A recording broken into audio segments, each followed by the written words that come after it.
Folks, today we're going to be splitting the atom. If you clicked on this video for a fast tutorial on playing faster drum solos, I want to give that to you so you can absorb the knowledge and get back to practicing your drum solos. But if you're a longtime follower of the channel, I've got to do a deep dive, explore some concepts, and hopefully convince you I haven't completely sold out. Well, here goes. To play faster drum solos, there are actually two ways to increase your speed. Most people only talk about one of them, but today we're going to be talking about the other.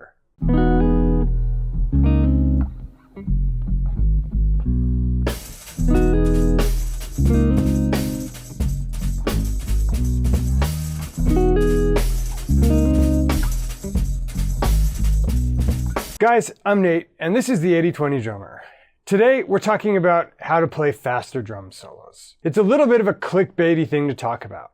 In fact, here's a screenshot of my keyword research. But it's actually a really deep topic. Here's why. We're familiar with the primary way people increase speed on the drums. Practice rudiments and licks. And that's valuable. But let's think about the primary ways we tend to fail when we try to play faster. We'll see great drummers. For me, it was Vinnie Colaiuta and Dennis Chambers. And later, players like Eric Harland and Tony Royster.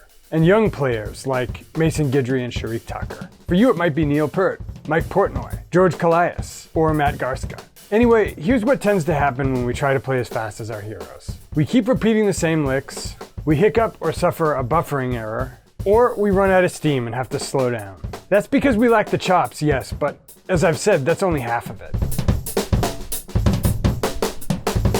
To illustrate the missing piece, let's take an analogy. We all know ideas come from our brain and come out our arms and legs, and eventually we hear them on the drums. It's the same way a video streams from a server out over our modem connection, over our Wi-Fi network, and eventually to our phone or laptop. And everybody knows if you want to play videos in high resolution, or have a Zoom or Skype call in high resolution without buffering errors, you need a fast internet connection. If your internet speed is too slow and you try to play high resolution video, you're going to get buffering errors.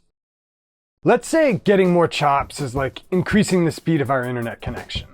By increasing our chops, we increase the speed of the solos we can play, in absolute terms. But have you noticed that when you try to play a YouTube video on your phone in a low bandwidth environment, the video doesn't buffer as much anymore? That's because YouTube automatically varies the resolution.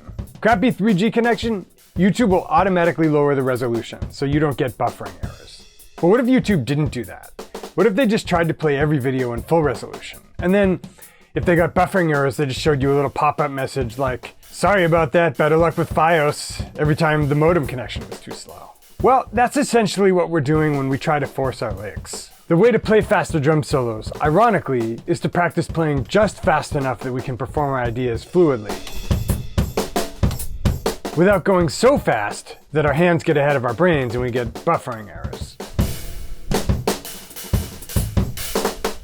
Now, I'm going to show you how. First, we'll talk about the mechanics of exercise. Besides tempo, there are really three elements you can use to vary a solo: texture, dynamics, and subdivision. I'm going to give you some constraints, which will let you improvise more freely with what's left over. First, we're going to play in 4/4, but we're only going to allow quarters and eighths. That's our subdivision restriction. Also, we're only going to play the snare with no rim shots and the kick drum and hats. I'll demonstrate. 1, 2, 3, 4.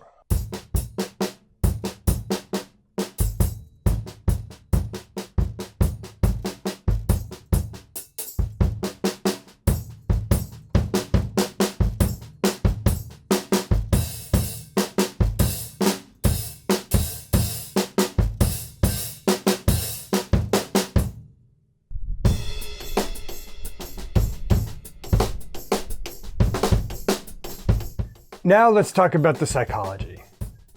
What the constraint allows us to do is deliberate practice. It's the kind of practice that's been shown to lead to fast improvement. Deliberate practice means practicing something very close to what we're going to be doing in real life in a high feedback environment. In this exercise, we're practicing soloing, which is what we're going to be doing. Check.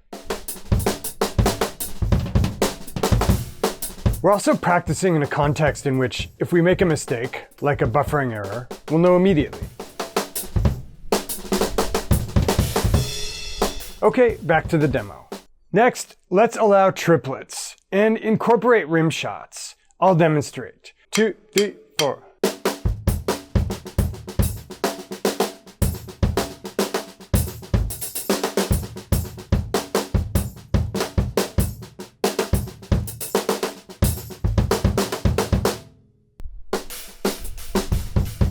But how does this allow us to play faster? We're doing two things we don't usually practice, right? Creating constraints and actually improvising. I want to emphasize that technique and coordination practice is important. It's like a quick internet connection or a powerful engine on your car. But this is the other side we usually ignore. Actually practicing how to deploy our ideas on the kit. And when we practice improvisation with constraints, we free ourselves to just play pure phrases instead of trying to work in our licks. But we're also doing something else. We're training our brains to stay ahead of our hands. We're training ourselves to modulate the video resolution to the upload speed. If rudiments and hand speed exercises are like a big horsepower engine on our car, these exercises are tantamount to getting good tires and a good suspension and learning how to drive better. Okay, back to the demo. Next constraint, we're adding the floor tom. Still quarters, eighths, and triplets. Still kick, snare, hats, and rim shot. 2, 3, 4.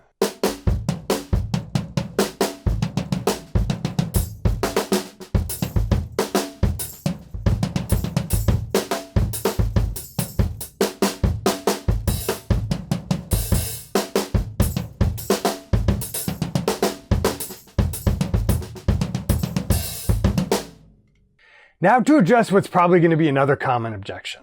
I'm watching this to play faster solos, not more musical, better phrased, more original solos. Time to pick apart the art a little. Here's a clip of one of my favorite pinatas, Dylan Elise, the world's fastest drummer.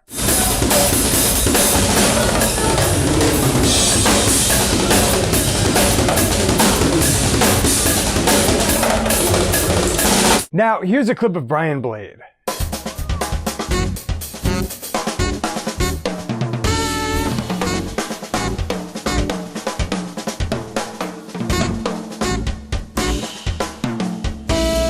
Here's another fastest drummer from the internet. Now, here's Devin Taylor.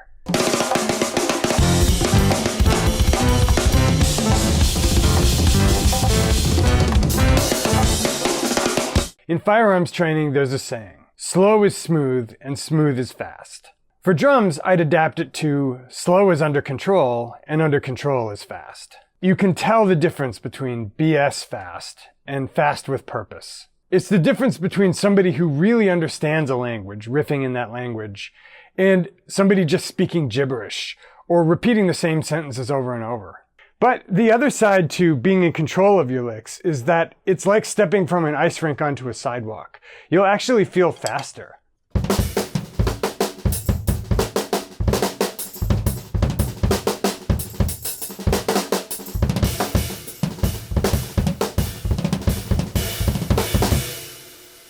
If you've only been practicing the conventional way of speeding up your solos, or if you're one of my longtime subscribers, making them more musical, try this method out, and it should feel like releasing the brake on a car when you've been holding the accelerator pedal down. There's one more thing.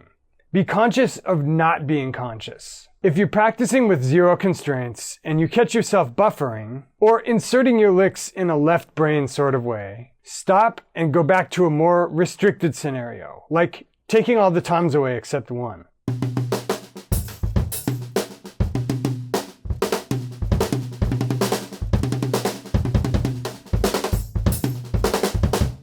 Anyway, I hope this lesson has helped you. And if you've been lurking on the channel for a minute and feel like maybe you're ready to go a little deeper, maybe you're ready to study with me, I recommend my product, the 80/20 coaching course, which is like 6 to 12 months of lessons with me for around the price of only a single lesson.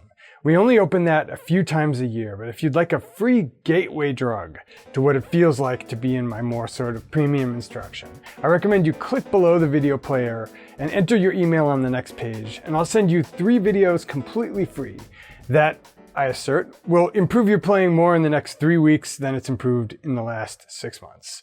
Guys, it's been a lot of fun. Hope to see you back here again for another lesson of the week. Peace.